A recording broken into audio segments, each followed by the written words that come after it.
keessanii kasiidha.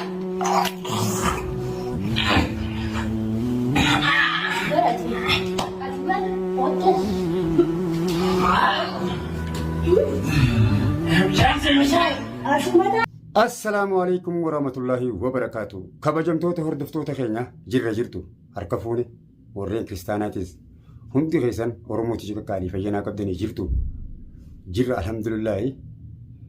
Egaa waniin qabadhee dhufe gammachuus of keessaa qabdi, gaddaas of keessaa qabdi. Dhugaa dubbachuuf ibsituun jaartiin ibsaa dumaashiin tiyye jechuudha. Ani irraa fagoon jira akkuma isiniin jedhe isiin ummata sossobdee qonqoo keessa summii gootee fi irraa kafala jettee as baatee haasa'u jirti. Akkasiin itti irraa kafalteen isin daawwachiisa. Egaa hordoftootaa fi kabajamtoota keenya namni tokko waa'uma facaase murata. Takkasiiti ijoollee tanaas gaa akka summii tanaan miidhamtee duutuun fadhu. Kanaaf mee viidiyoo ibsituu dhageeffannee walitti haa deebinu. Mee akka isiin goote daawwadhaa waan isiin goote. Zajaan ammaa dafee deebi'aa viidiyoo daawwannee walitti deebina gama viidiyoodha.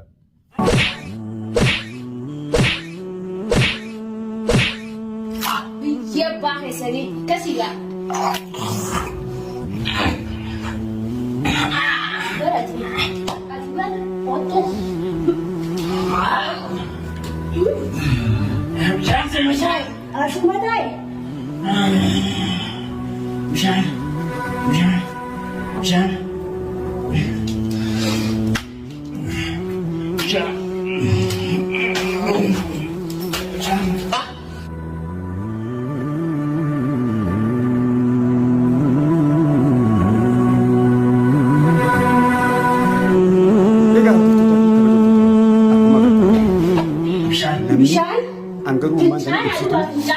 Akka isaan godhanii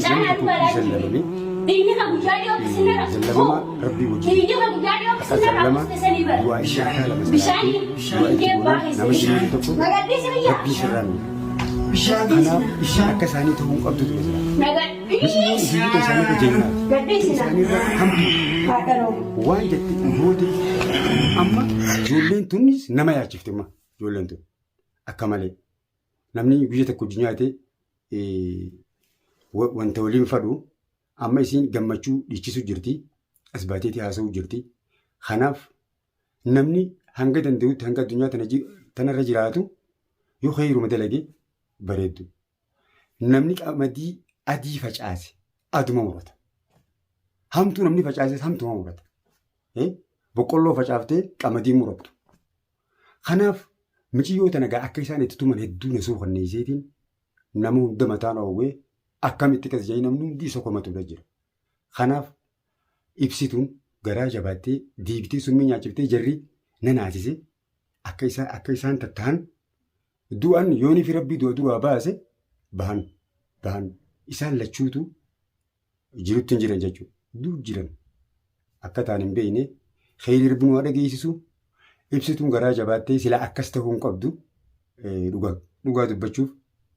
Namni tokko ammaatiif tokko ammaachuu qabu. Namni wal qixxaatu ta'uu qaba. Kanaaf wallaahi hedduu na gaddisiisanii mee viidiyoo kana daawwadhaatii naa hojii daawwadhaa ilaalame. Arkitanii kunoo waan isaanitti jiran. Ani tadama dheengadda akkasitti irra jilbiifatee waa wadhe hoyyaan muqurtiin kun narra dhaabbatee akkasitti kunis miilana jalaa fuudheeti. Miilana jalaa fuudhee akkasitti lafaan nadheessan arra isaaniif galaasedha.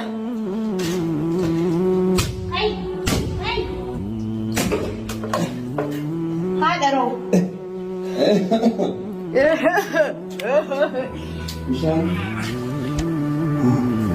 Akkam taatan amma?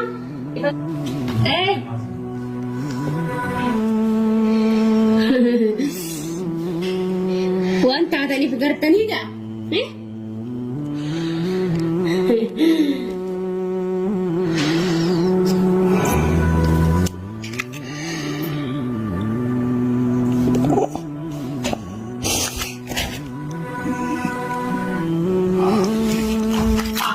Yabbaa keessanii kasiidha.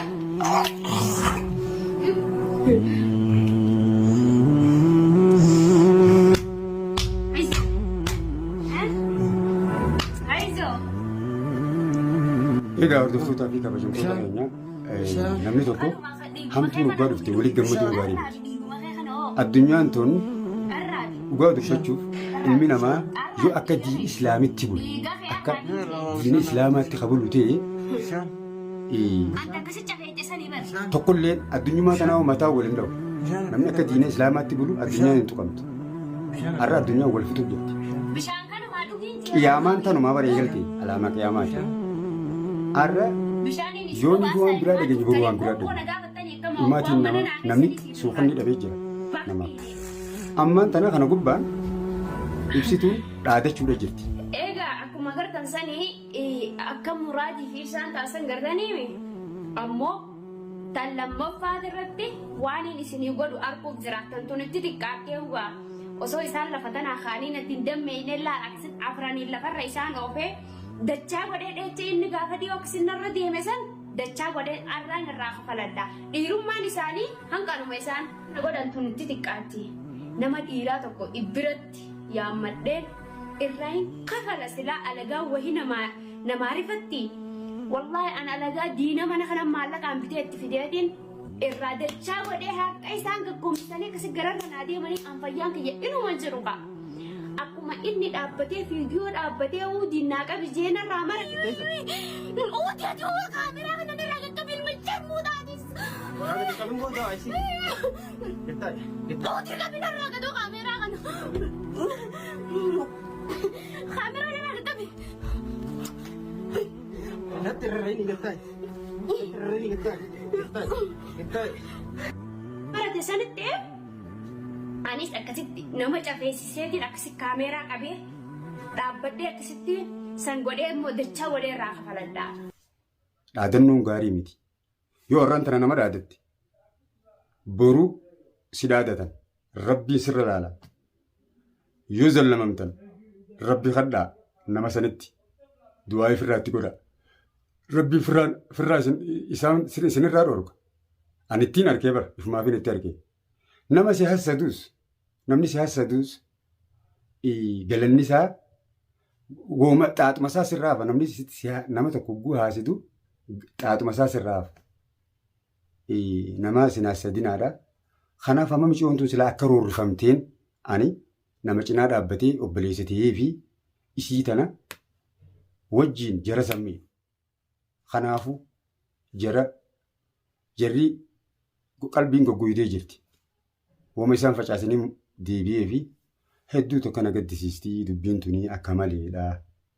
Mee hordoftoota kiyyaa ibsituu waan jettee dhaadattu dhageeffadhaame. Egaa akkuma gartan sanii akka muraadii fi isaan taasisan gartanii ammoo tan lammaffaa irratti waan isinii godhu arguuf jiraattan tun itti xiqqaattee huba. Osoo isaan lafa tanaa kaanii natti hin dammeeyne laaqsin afraniin lafarra isaan oofee dachaa godhee dheechee inni gaafa dhiyoo sinarra deeme san dachaa godhee arraan irraa kafaladha. Dhiirummaan isaanii hanqanuma isaan godhan tun itti xiqqaatti. Nama dhiiraa tokko ibbiratti yaammadheen irraa hin kafala silaa alagaa wahii namaa rifatti. Wallaahi an alagaa diina mana kana maallaqaan bitee itti fideetiin irraa dachaa godhee harka isaan gaggoomsanii akkasii gararra naa deemanii anfayyaan kiyya inuma jiru qa. Akkuma inni dhaabbatee fiigiyoo dhaabbatee uudiin naa qabi jeenarraa mara. Uutii ati uuma kaameraa kana irraa gaggabee ilma jemmuu taatis. Uutii qabin irraa gadoo kaameraa kana. Kaameraa irraa gaggabee. Natti irraa inni gattaay. Barate sanitti anis akkasitti nama cafeessiseetiin akkasi kaameeraa qabee dhaabbadhee akkasitti san godhee immoo dachaa godhee irraa kafaladha. Humnaa yoo taates an dhalaadhaa.